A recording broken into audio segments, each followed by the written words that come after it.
చూస్తున్నారు. సంగారెడ్డి జిల్లాలో దారుణం జరిగింది. వివాహేతర సంబంధం కారణంగా ప్రియుడు మరో ముగ్గురుతో కలిసి భర్తను అత్యంత కిరాతకంగా చంపేసింది భార్య. ఈ కథనంలో కాస్త కలవరపరచచ్చు. అయితే మిమ్మల్ని కలవరపాటు గురి చేయడం ఆర్టీవీ ఉద్దేశం కాదు. కానీ ఇటువంటి కథనాలు చూసినప్పుడు కాస్త కలవరపాటు గురే అవకాశం ఉంటుంది. కాబట్టి దీనికి సంబంధించి తగిన జాగ్రత్తలు తీసుకోవాలని ఆర్టీవీ సూచించడం జరుగుతోంది. ప్రియుడు మరో ముగ్గురుతో కలిసి భర్తను చంపేసింది భార్య. భర్తను హత్య చేయించిన తర్వాత నా భర్త కనబట్టం లేదు అంటూ పోలీసులకు కంప్లైంట్ చేసింది. హత్నూరు మండలం పల్పానూరు గ్రామ శివారులో మృతదేహాన్ని గుర్తించారు పోలీసులు. మృతుడు కామారెడ్డి జిల్లా మల్లుపల్లికి చెందిన మాలే నారాయణగా గుర్తించారు. భార్యతో పాటు నలుగురిని అదుపులోకి తీసుకున్నారు పోలీసులు. బ్రేకింగ్ న్యూస్ చూస్తున్నారు, విజువల్స్ మీరు చూస్తున్నారు. పోలీసులు ఆ సంఘటన ప్రదేశానికి చేరుకున్నారు. మృతదేహాన్ని కలెక్ట్ చేసుకుంటున్న విజువల్స్ మీరు చూస్తున్నారు. క్లూస్ టీం కూడా అక్కడికి చేరుకుని క్లూస్ ని సంపాదించింది. ఆ సందర్భంలో ఎప్పుడైతే మృతదేహాన్ని అక్కడ కనుగొనడం జరిగిందో ఆ తర్వాత పోస్ట్ మార్టం నిమిత్తం హాస్పిటల్కి పంపించారు. ఆ తర్వాత పోస్ట్ మార్టం నిర్వహించిన సిచ్యువేషన్. ఈ కథలో మిమ్మల్ని కాస్త కలవరపాటు గురి చేయొచ్చు. అయితే మిమ్మల్ని కలవరపాటు గురి చేయడం ఆర్టీవీ ఉద్దేశం కాదు. కానీ ఇటువంటి కథనాలు చూసినప్పుడు కాస్త కలవరపాటు గురే అవకాశం ఉంటుంది. కాబట్టి దీనికి సంబంధించి తగిన జాగ్రత్తలు తీసుకోవాలని ఆర్టీవీ సూచించడం జరుగుతోంది. లవర్తో కలిసి కట్టుకున్న భర్తను అత్యంత కిరాతకంగా చంపేసింది భార్య. అది కూడా ప్రియుడితో పాటు మరో ముగ్గురుతో కలిసి అన్నట్టుగా తెలుస్తోంది. ఇంతకీ ఎలా జరిగింది, ఎలా పట్టుకోవడం జరిగింది పోలీసులు, ఈ దుర్మార్గానికి సంబంధించి తెలుసుకునే ప్రయత్నం చేద్దాం. మా ప్రతినిధి మహేష్ అప్డేట్స్ అందించేందుకు లైవ్లో సిద్ధంగా ఉన్నారు. మహేష్, అసలు ఈ అంశానికి సంబంధించి ఎలా తెలిసింది? రైట్, ఒక్కసారి మీరు లైన్లోనే ఉండండి.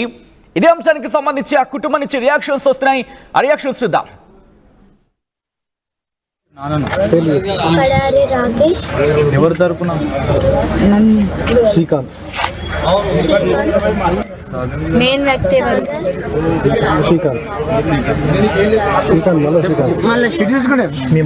మీ మమ్మీతో మాట్లాడిన ఇప్పుడు ఏమన్నది? మాట్లాడుతూ మంచిగా చదువుకొని అవ్వ దగ్గర ఉన్నారు, నాన్నమ్మ దగ్గర ఉన్నారు. ఎందుకు చేసినావు, ఎందుకు ఇట్లా చేయించినావు అని అడిగితే ఏమన్నా?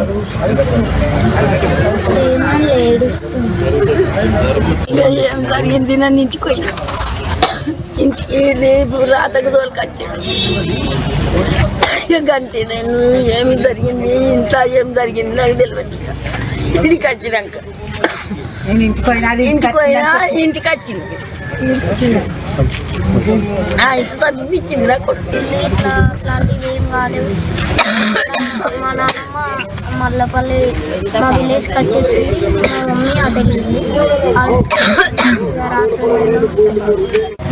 మండల్ బిక్నూర్ గ్రామం మల్లుపల్లి చెప్పేసి ఇంకో డ్రామా ఆడి పోలీస్ స్టేషన్లో వేరే ఫిర్యాదు ఇచ్చి మా తమ్ముడే చనిపోయినట్టుగా సృష్టించి మా తమ్ముని నరికి చంపించి ఘోరానికి పాల్పడ్డ మాల లక్ష్మికి శిక్ష పడాలని కోరుతూ గవర్నమెంట్ కానీ, ఈ కేసు వాళ్ళు కానీ, ఎస్ఐ గారు కానీ అందరికీ కృతజ్ఞతలు తెలుపుకుంటున్నాను. మా మామయ్య చనిపోయిన పర్సన్, నేను అతని మేనల్లుడిని. మాకు ఏ రోజైతే మాకు ఇన్సిడెంట్స్ జరిగింది, మీరు శుక్రవారం రోజు, ఆ రోజు మా అమ్మమ్మ ఇక్కడైతే మా మామయ్య పనిచేస్తుంది అక్కడ నుంచి బయలుదేరి ఆ విలేజ్కి వచ్చి, ఆ విలేజ్ నుంచి ఆ రోజు మా అత్తమ్మ ఇక్కడే రెడ్డి ఖానాపూర్ అనే విలేజ్లో అక్కడ మా మామయ్య పనిచేస్తున్న ఏరియాకి వచ్చి రోజు మధ్యాహ్నం తర్వాత ఇక్కడ 3:30-4 గంటల సమయంలో ఇక్కడనే స్పెండ్ చేసి 7:30 సమయంలో వాళ్ళు ఎవరో కారులో వచ్చి ఎట్టిగా కారులో వచ్చి వాళ్ళ ఇన్సిడెంట్ ఎంతమంది వచ్చారు ఏంది ఆ రోజు మాకు తెలియదు. దీని తర్వాత 10-14 నిమిషాల తర్వాత అక్కడ నుంచి కారు మళ్ళీ ఇన్నో అవుట్ అయింది.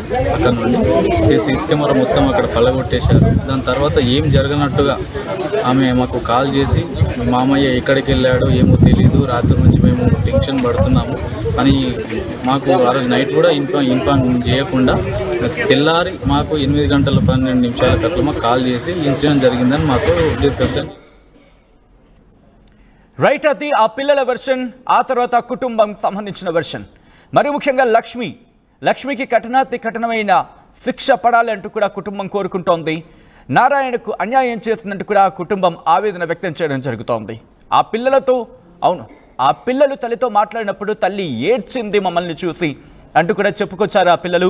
దాంతోపాటు మంచిగా చదువుకోండి అంటూ కూడా చెప్పినట్టుగా ఆ పిల్లలు చెప్తున్నారు. ఆ కుటుంబం అయితే మాత్రం ఒక కట్టుకథ అల్లింది. ఓ కట్టుకథ అల్లి తన భర్తని కిరాతకంగా చంపేసి పొదల్లో పడేసింది అంటూ కూడా ఆ కుటుంబం చెప్పడం జరుగుతోంది. అసలు ఎలా తెలిసింది పోలీసులకి విషయం? పోలీసుల ఇన్వెస్టిగేషన్లు ఎలా ఈ హత్యను కనుగొనడం జరిగింది?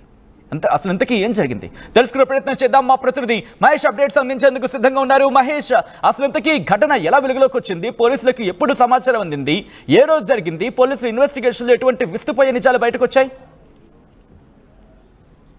సచిన్, ఈ యొక్క సంగారెడ్డి జిల్లా హత్నూర మండలం మల్పనూరు గ్రామ శివార్లో ఉదయం డెడ్ బాడీ కనిపించడంతో ఇటు బైక్ తో పాటు డెడ్ బాడీ కనిపించడంతో చుట్టుపక్కల వారి సమాచారం మేరకు పోలీసులకు సమాచారం ఇవ్వడం జరిగింది. దానికి సంబంధించి 25వ తారీఖు నాడు మాలే లక్ష్మి నా భర్త కనిపించడం లేదంటూ పోలీస్ స్టేషన్ లో ఫిర్యాదు చేసిన పరిస్థితి అయితే ఉంది. అంటే ఈ యొక్క చెప్పే విధానం బట్టి చూస్తుంటే బంధువులకు అనుమానం వచ్చి తీరా ఒక చర్చకు కూడా దారి తీసింది. ఎందుకంటే ఈమె చెప్పే విధానంలో కరెక్ట్ లేదు అని చెప్పి ఇప్పటికే ఇటు బంధువులు ఇటు పోలీసులు కూడా క్షుణ్ణంగా పరిశీలించి ఒక దర్యాప్తు చేస్తున్న పరిస్థితి. అంతలోనే ఈ యొక్క భార్యను అదుపులోకి తీసుకొని పోలీసులు విచారించగా ఈ యొక్క కామారెడ్డి జిల్లాకు సంబంధించి చూసుకున్నట్టయితే బిగ్నూరు మండలం మల్లుపల్లి గ్రామానికి చెందిన మాలే నారాయణ గత 3 సంవత్సరాల క్రితం ఇక్కడికి నర్సాపూర్ నియోజకవర్గంలో ఉన్నటువంటి ఆత్నూర మండలం మల్పనూరు గ్రామ శివారులో ఉన్న గ్రామంలో ఉన్నటువంటి స్వచ్ఛంద సంస్థల పనిచేస్తున్నట్టు తెలుస్తుంది. ఒక సీఈఓగా బాధ్యతలు చేస్తున్నట్టు తెలుస్తుంది. ఒక అక్రమ సంబంధం అని చెప్పి ప్రస్తుతం మనకు తెలుస్తుంది. ఎందుకంటే ఒక గతంలో ఒక ప్రియుని మోజులో పడి సొంత భర్తనే చంపుకోవాలని చూస్తున్న పరిస్థితి. ఎందుకంటే తన బిడ్డతో మాట్లాడిన సంభాషణ చూస్తున్నట్టయితే బిడ్డతో చెప్పినట్టు మంచిగా చదువుకోండి అని చెప్పిన సందర్భాలు చూస్తుంటే ఖచ్చితంగా ఆమెనే అని చెప్పి పోలీసులు నిర్ధారణకు వచ్చినట్టు తెలిసింది. ఇప్పటికీ ఒక 4 నిందితులు ఒక ప్రియురాలైనటువంటి మాలే లక్ష్మిని కూడా అదుపులోకి తీసుకుని పోలీసులు విచారణ చేస్తున్నారు. ఎందుకంటే ఇటువంటి సంఘటన చూస్తుంటే అందరినీ కూడా ఒక కలిసివేసినట్టు చెప్పాలి. అంటే అక్కడ ఆ కుటుంబం చెబుతోంది, ఆ కుటుంబం ఏం చెబుతోందంటే మరి ముఖ్యంగా బీర్ కొనుక్కోవడానికి వెళ్ళాడు, ఆ తర్వాత తను కనిపించడం లేదు, ఇది లక్ష్మి తమకు చెప్పిందన్నట్టుగా కుటుంబం చెబుతోంది. సో పోలీసుల ఇన్వెస్టిగేషన్లో ఎక్కడి నుంచి ట్రేస్ చేసుకొచ్చారు? మిస్సింగ్ కేసుగా ట్రేస్ చేసుకొచ్చిన సందర్భంలో ముందు మృతదేహం దొరికిందా, లేకపోతే పోలీసుల ఇన్వెస్టిగేషన్లో ఏం చెప్తున్నారు? ఆ తర్వాత లక్ష్మికి సంబంధించి ఇన్వెస్టిగేషన్ ఎలా జరిగింది? లక్ష్మి నుంచి ఎలా ఇన్ఫర్మేషన్ని పొందడం జరిగింది? అంటే ఈ హత్య లక్ష్మియే చేసినని పోలీసులు ఎలా కన్ఫర్మేషన్ వచ్చారు మహేష్?